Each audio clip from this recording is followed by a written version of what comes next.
दोस्तों स्वागत है आप सभी का मेरे YouTube channel Sachin education hub पर। तो दोस्तों आज का हमारा टॉपिक है an auditor is a watch dog not a blood hound.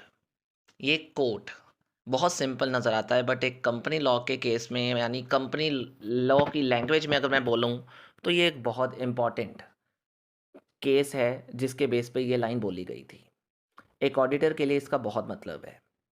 ये जो लाइन है, ये जो स्टेटमेंट है 1896 में एक फेमस कोर्ट केस में दी गई थी जो था किंगस्टन कॉटन मिल कंपनी का केस था, जिसमें कोर्ट में जज ने कहा था an auditor is a watch dog not a blood hound. अब इसका मतलब हम क्या समझ लेते हैं? क्या एक ऑडिटर सिर्फ देखकर चला जाता है? क्या उसकी इतनी ही रिस्पॉन्सिबिलिटी क्या उसकी रिस्पॉन्सिबिलिटी नहीं होती कि फ्रॉड पकड़ना है उसको? मतलब हम कंफ्यूज हो जाते हैं जब इस लाइन को हम सोच रहे हैं, या फिर इसका सिंपल मीनिंग जान लेते हैं पर डिटेल मीनिंग हमें नहीं पता होता। तो बस यही चीज़ आज आपको क्लियर की जाएगी। इस सिंपल कोड को और अच्छे से डिटेल में बताया जाएगा ताकि आपको इसका मतलब समझ में आए, और एग्जाम पॉइंट ऑफ व्यू से ये क्वेश्चन भी बहुत इंपॉर्टेंट है जिससे आप इस चीज़ को अच्छे से कर पाओगे। तो शुरू कर रहे हैं, लेकिन उससे पहले आप में से किसी स्टूडेंट को कमर्स सब्जेक्ट से रिगार्डिंग कोई नोट्स चाहिए तो टेलीग्राम चैनल ओपन है, लिंक आपको चैनल का वीडियो डिस्क्रिप्शन में दे दिया है। और दोस्तों आप में से किसी भी स्टूडेंट को एग्जाम रिविजन्स के लिए या नए सेमेस्टर्स के लिए कोई भी क्लासेस की रिक्वायरमेंट है तो ऑनलाइन क्लासेस हमारे लिए आपके लिए ओपन है। डिटेल्स आपको क्लासेस की वीडियो डिस्क्रिप्शन में मिल जाएंगी। तो सबसे पहले अगर हम बात करते हैं कि इस लाइन का मतलब क्या है। N auditor is a watch dog. अब वॉच डॉग क्या मतलब क्या है यहाँ पे? इसका मतलब है एक गार्ड डॉग जो कंपनी के फाइनेंशियल सिस्टम को सिर्फ मॉनिटर करता है। अगर कुछ गलत दिख रहा हो तो अलर्ट भी करता है। मतलब एक ऐसा गार्ड डॉग जो वॉच करता है, अलर्ट करता है और प्रोटेक्ट करता है। मतलब फाइनेंशियल सिस्टम को प्रॉपर्ली मॉनिटर करता है और अगर कुछ गलत नज़र आ रहा है तो अलर्ट भी करता है। Not a blood hound. अब ये ब्लड हाउंड का मतलब होता है हंटिंग डॉग। हंटिंग डॉग वो होते हैं जो खोज भी करते हैं, ढूंढते भी हैं और इन्वेस्टिगेट भी करते हैं। लेकिन जज ने कहा ऑडिटर का काम इन्वेस्टिगेशन करना नहीं होता बल्कि सिर्फ मॉनिटरिंग करना होता है। इन सिंपल टर्म, हर एक चीज़ पे मतलब हर एक पर्सन के ऊपर इन्वेस्टिगेट करते रहना ताकि आप ऑडिटिंग कर लो आसानी से। अरे भाई, जज कह रहे हैं ऐसा काम नहीं है ऑडिटर का। ऑडिटर का काम है सिर्फ मॉनिटर करना। मतलब ऑडिटर ट्रस्ट करता है किसी भी कंपनी के मैनेजमेंट के ऊपर, लेकिन एक चीज़ का ध्यान रखकर प्रोफेशनल स्पेक्टिज्म के साथ। मतलब ऑडिटिंग के अंदर एक एथिक दिया गया है, एथिकल रोल है ऑडिटर का जिसको फॉलो करना चाहिए, दैट इज प्रोफेशनल स्पेक्टिज्म। उसका मतलब है यानी आंखें बंद करके विश्वास नहीं करना है, लेकिन इसका मतलब ये भी नहीं है कि हर एक चीज़ को शक की नज़र से देखते जाओ।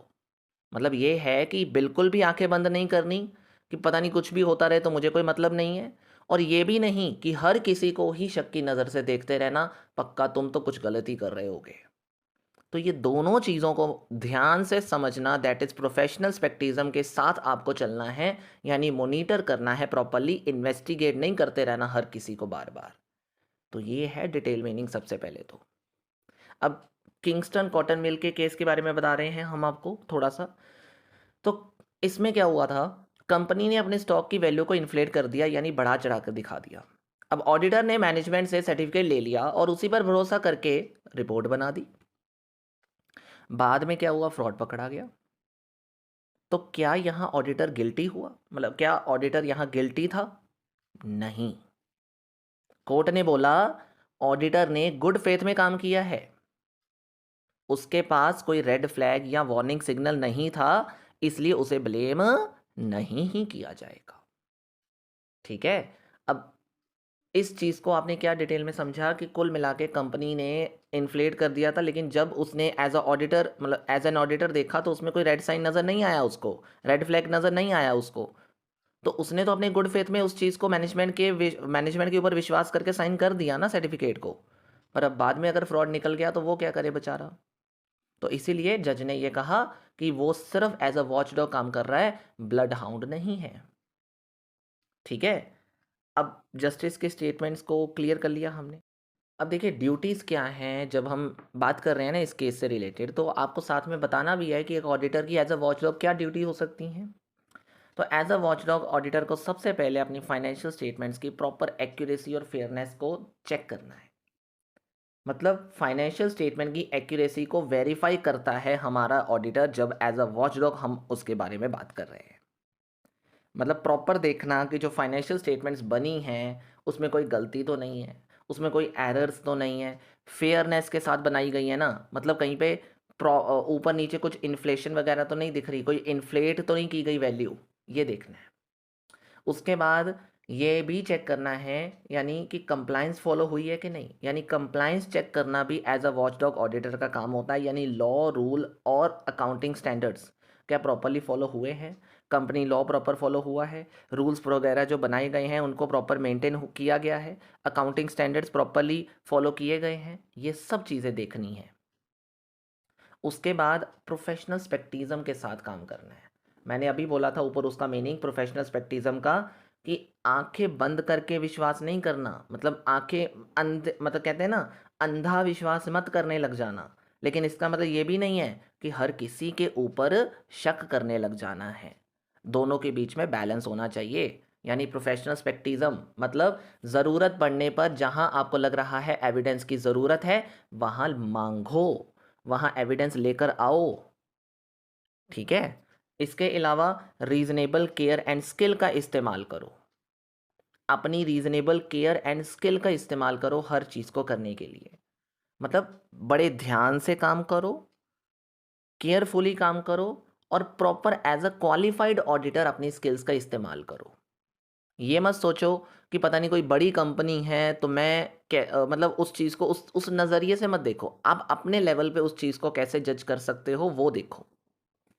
मतलब इन सिंपल टर्म जब भी आप रिपोर्ट बना रहे हो ना तो प्रॉपर ऑब्जर्वेशन जो आपने की है वही लिखो वहाँ पे, फुल ऑब्जर्वेशन को मेंशन करो वहाँ पे, डिटेल बताओ वहाँ पे। ठीक है। आफ्टर दैट है rely on the management representation only when there are no red flag.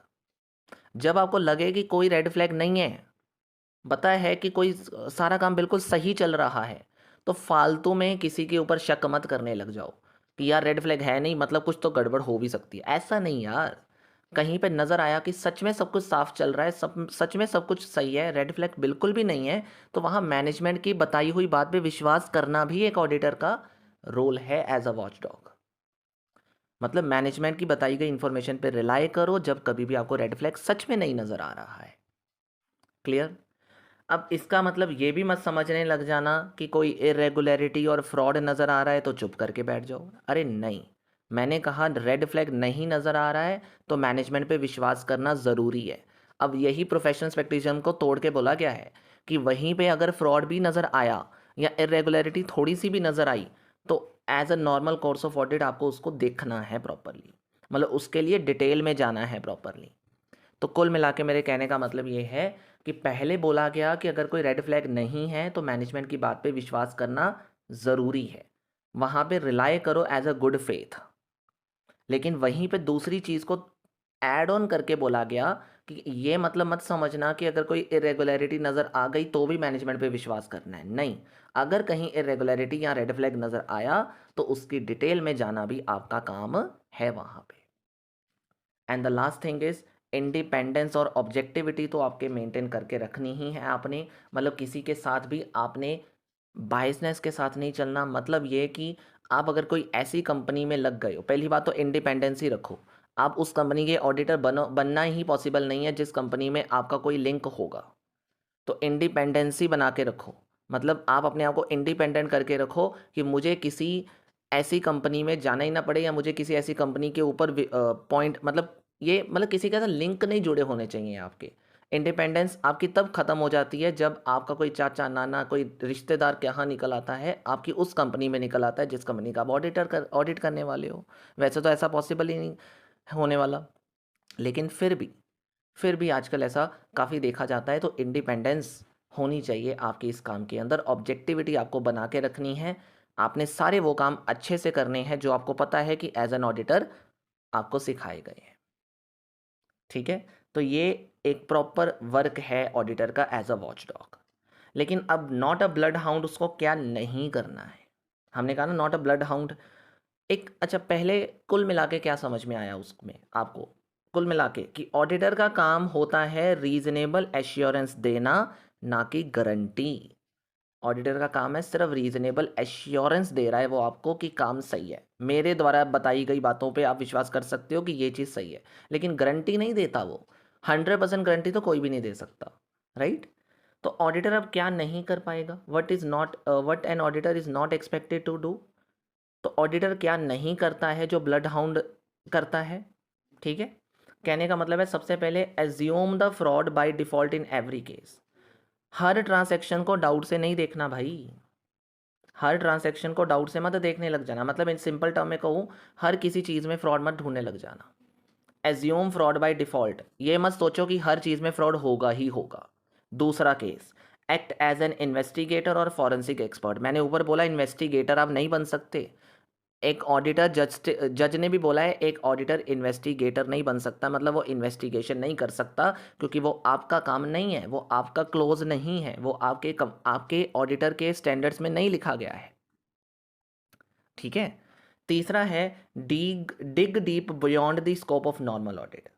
बहुत ज़्यादा ही डीप चले जाना जो आपके स्कोप में ही नहीं है, जो ऑडिटिंग के स्कोप में ही नहीं है, उसको भी छोड़कर आप कहीं और ही कुछ ढूंढने लग गए हो जो आपको पता है कि आपकी ऑडिटिंग के कंसेप्ट में आता ही नहीं है, वो चीज़ भी आप नहीं कर सकते।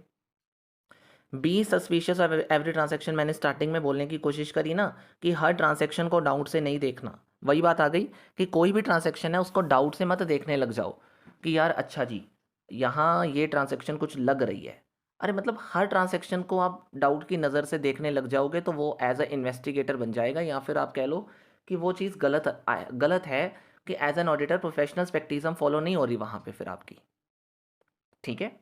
And the last thing is guarantee absolute accuracy of financials. Their job is to provide reasonable assurance only.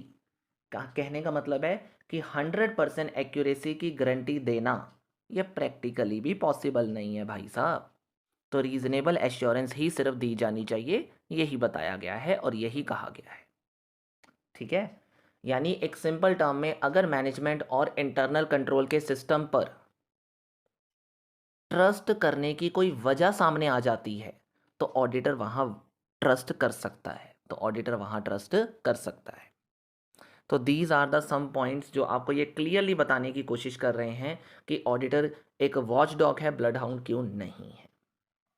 ठीक है जी, तो आई होप सो कि auditor is a watch dog का मतलब अलर्ट और अवेयर रहना, और नॉट अ ब्लड हाउंड का मतलब किसी भी मतलब हर एवरीथिंग पे सस्पिशियस नहीं बनना, मतलब सस्पिशियस ऑफ एवरीथिंग, इसका मतलब है नॉट अ ब्लड हाउंड। ठीक है, यानी अगर रेड फ्लैग है तो ज़रूर इन्वेस्टिगेशन करो, लेकिन इसका मतलब ये नहीं है कि हर चीज़ को शक की नज़र से देखना है। ठीक है जी। सो एक तरीके से इस स्टेटमेंट में आपको ऑडिटर की ड्यूटी और उसकी लिमिटेशन दोनों को हाईलाइट किया गया है। That's it. So I hope so ये आपको अच्छे से क्लियर हो गया अब ये स्टेटमेंट के बारे में। That's it for today. I hope आपको ये क्वेश्चन अच्छे से हो जाएगा। अब वीडियो अच्छी लगी है, समझ आ गई है, तो जल्दी से लाइक और शेयर कर दीजिएगा। चैनल पर नए हो तो चैनल को सब्सक्राइब ज़रूर करिएगा। आज की इस वीडियो में इतना ही है, मिलते हैं नेक्स्ट वीडियो में। Thank you so much.